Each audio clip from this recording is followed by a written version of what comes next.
What's up guys, take the new video. In the video today I'd like to talk about the new AY speaker.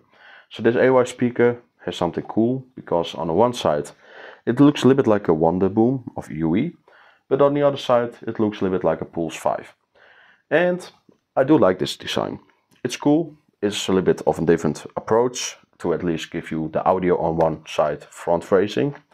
Because let's just face it, the Pulse 5 has up-firing sound. It sounds fine, but I do prefer speakers on the front, or at least firing to me.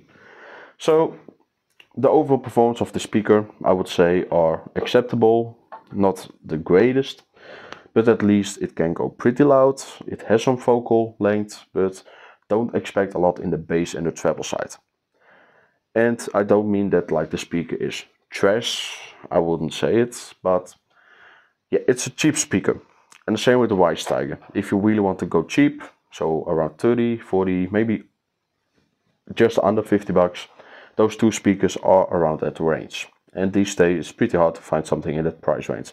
Yeah, of course you also have the Hopestar H60, but this one is a little bit, of course, a bulky speaker. So it really depends what kind of thing you like.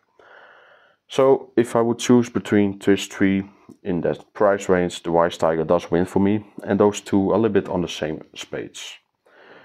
So yeah, let's just go to an audio sample so you guys can see how it performs and yeah, what I mean with overall audio performance.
Before the audio samples, it's not a bad speaker, especially with those LEDs.